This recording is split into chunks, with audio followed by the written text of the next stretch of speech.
Let's move on to life insurance. I've got a couple examples. I don't know if y'all saw the thread. Monique got that funky file. And then Samantha suggested, let's talk about some life insurance. So I stole some real life examples from files just so we could kind of talk them through.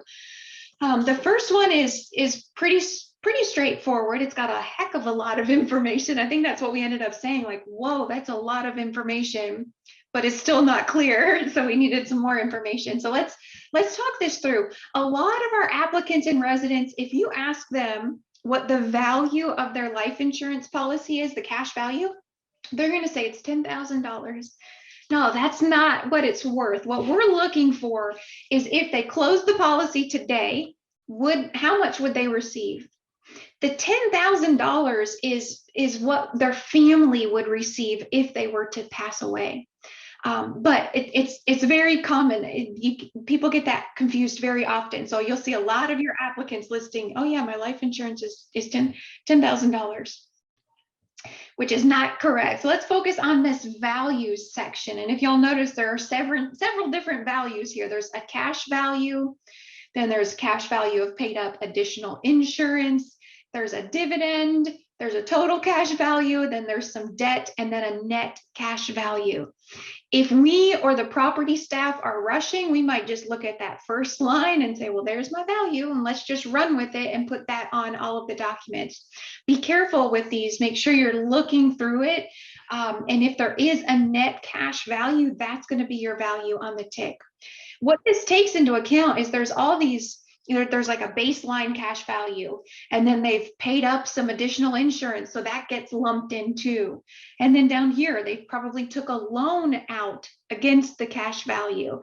So they're doing all that math, adding those in, taking some away, and ultimately, if Julie were to close this account today, she would receive $627 in her pocket. That's our value on the tick. Now, the extra fun part is some life insurance policies pay dividends. I don't know why. They just, to keep us on our toes. Keep an eye out for dividends on those life insurance policies. The dividends must be included as asset income, even if the dividends are reinvested into the account. Most of the time they are. Julie did not get these dividends in her pocket. They got reinvested right into here, or maybe into here, or somewhere in there. They got reinvested, but it is still asset income. This one is pretty straightforward. It tells us that the last year that the dividend was paid was in 2022, and the last dividend earned amount was $22.60. We're probably safe to assume that the dividend value is $22.60, and that would be included as our asset income. I'm going to go to the next screen. The next screen is the one that Monique had asked about, and it's a little funkier. So it's the same applicant. We go back, you'll see it changed a little bit. Same applicant, different policy. This one has a net cash value here, but look at this. This statement is dated April 11th of 2023.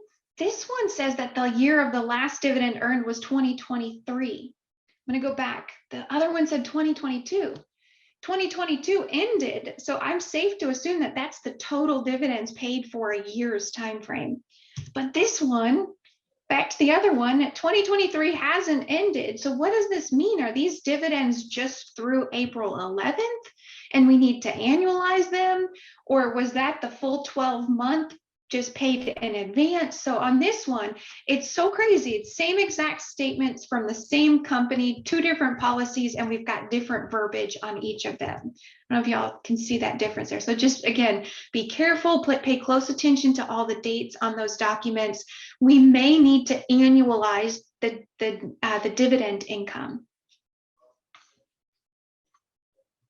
Oh yeah, Nakia, yeah, it appears the dividend was only for the statement period. Yeah, that's what it looked like. I don't know. Monique is going to tell us when this one comes back, because I think we're all waiting on pins and needles to see the outcome. I know you guys are. I am still waiting. So as soon as I get it, I'll let you guys know. Awesome. Thanks, Monique. I love it. We all get invested in these files, especially the weird ones. All right, here's another one. This one very clearly shows us that the last year dividend was paid in 2022. There's the total amount. We're in 2023, so we're safe to include that as our dividend amount. Again, this one clearly shows the cash value of the policy. This one was a little bit more straightforward, not as much information as the other one. Carrie, Yes. can we go back to not that one, but the other one? Yeah. So it says termination dividend, accumulated dividends, and it says dividends available. Mm-hmm. Do we not take any of that into consideration when we're looking at that? Good question. No, I wouldn't.